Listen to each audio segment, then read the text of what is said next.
ऋग्वेद के 10वें मंडल में जब आप पढ़ेंगे पुरुषाः सुक्ता के अंदर, तो आपको वो पढ़ने के लिए मिलेगा। परमेश्वर को पहचाने कैसे कि वो मेरे लिए मर रहा है, उसके बारे में लिखा है कि अश्वमेध यज्ञ का घोड़ा जिस तरह से अलग किया जाता है, वैसा ही वो पुरुष भी जब बलि किया जाएगा, अलग किया जाएगा, और उसके सिर पे कांटों का गुच्छा सिर्फ इसलिए रखा जाएगा ताकि आप पहचान पाएं ये है वो मुक्तिदाता जो मेरे लिए मरता है। ये बात मैं परमेश्वर की कर रहा हूं, ईसाइयों की कर नहीं रहा। ईसाई की सुन के अगर समझ के सुनेंगे, आपकी समझ के बिल्कुल बाहर बातचीत है। एक ईसाई बोलता है, हिंदू सुनता है, कुछ समझ में नहीं आता। लेकिन जब एक पापी बोलता है मैंने उद्धार पाया, आप भी पा सकते हैं और परमेश्वर की जरूरत आपको भी है, तो समझ में आने लगता। तो इसलिए हिंदू मुस्लिम सिख ईसाई की चादर तो पहले उतार के फेंक दे। परमेश्वर चाहिए तो हिंदू को मिलेगा नहीं, किधर भी लिखवा लो। सिख को मिलेगा नहीं, मुसलमान को मिलेगा नहीं, ईसाई को मिलेगा नहीं, मिलेगा इंसान को। उस इंसान को जो पापी है, स्वीकार करता है कि मैं हूं पापी और मुझे एक मुक्तिदाता की जरूरत है, उसी को तो मिलेगा। पहलवान को डॉक्टर की क्या जरूरत है? जरूरत तो मरीज को है। तो धर्मी को परमेश्वर नहीं चाहिए, परमेश्वर तो पापियों को चाहिए, और पापियों को बचाने ही वो जमीन पे आया है। यही उसकी मोहब्बत है। तो मैं अपनी बात को यहां खत्म करता हूं कि परमेश्वर प्रेम है। बाइबल के अंदर लिखा है, पहला यूहन्ना की पत्री में 4थे अध्याय में लिखा है कि परमेश्वर प्रेम है। उसके प्रेम को समझेंगे तो आप अपने पापों से मुक्ति पा सकेंगे। दोबारा जन्म होना नहीं है आपका। माफ कीजिए, एक चीज ये छोटी सी क्लियर करके मैं अपनी बात को खत्म करूंगा, क्योंकि अपन को शैतान ने एक वहम में डाला हुआ है कि इस जन्म में नहीं तो अगले में मुक्ति हो जाएगी, इसलिए अपन आराम से बैठे। कहने वाले ने कहा था काल करे सो आज कर, आज करे सो अब, पल में प्रलय होगी, बहुरी करेगा कब। लेकिन शैतान ने बोला आज करे सो काल कर, काल करे सो परसों। इतनी जल्दी क्या पड़ी है जब जीना है बरसों। बच्चे, आपका नाम क्या है? ध्रुव। आपके बच्चे कहाँ हैं? अजीब सवाल है। उम्र क्या है आपकी? 9 साल के बच्चे से मैं पूछ रहा हूं कि आपके बच्चे कहाँ हैं? आम के पेड़ पे जो मई जून में आम लगने हैं, इस वक्त कहां है? बहुत बहुत शुक्रिया। गुरुजी कहते हैं आम में, उसी पेड़ में वो आम है जो मई जून में दिखाई देंगे। तो ध्रुव के बच्चे कहां हैं?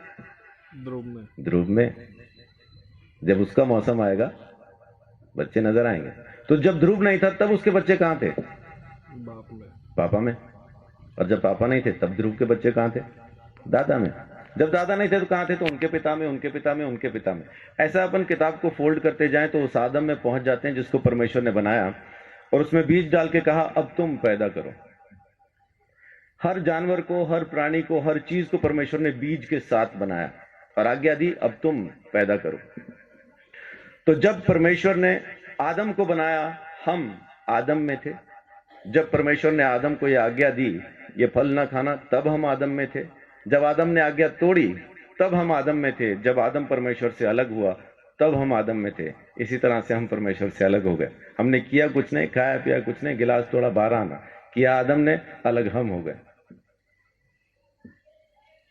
वेदों में लिखा है कि बच्चा पैदा होते ही पाप के हाथ में सौंप दिया जाता, पैदा होते ही पापी हो जाता, कारण उसका बीज पापी है। एड्स जिस माँ बाप को है, बच्चा पैदा करेंगे एड्स की बीमारी के साथ पैदा होना। इस वजह से हम पैदा ही पापी होते हैं, इसलिए हमें मुक्ति की जरूरत है। और अगर मुक्ति हम खुद ले सकते होते तो मुक्ति दाता शब्द कभी आता नहीं। देने वाला हमको जरूर चाहिए, वो एक ही है। परमेश्वर ने हमारे लिए मुक्ति का रास्ता खोला, स्वयं हमारे लिए बलिदान दिया ताकि हम हमारे गुनाह से आजाद हो जाएं। ये उसकी मोहब्बत नहीं तो और क्या। तो उसकी मोहब्बत से आप अभी इसी वक्त मुक्ति पा सकते हैं। आपको जन्मों का इंतजार करना नहीं, क्योंकि यही एक जन्म है, दोबारा होगा नहीं। आज के बाद दोबारा हम कभी पैदा नहीं होंगे। ये पहला और आखिरी जन्म है। मुक्ति मिलेगी तो अब, नहीं मिलेगी तो कभी नहीं। सो परमेश्वर प्रेम है, उसके प्रेम को समझें, उसके दिए हुए उद्धार को समझें। यीशु मसीह ने मेरे लिए मेरे सारे दंड को सह लिया और मेरे गुनाहों से मुझे आजाद किया। ये काम उसने आपके लिए भी किया है, बस आपको स्वीकार करना है। परमेश्वर आप सबको बहुत आशीष दे। बड़ी बात।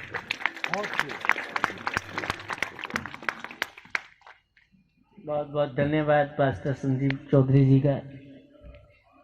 मेरे सवाल का इन्होंने बड़े सरल रूप में उत्तर दे दिया,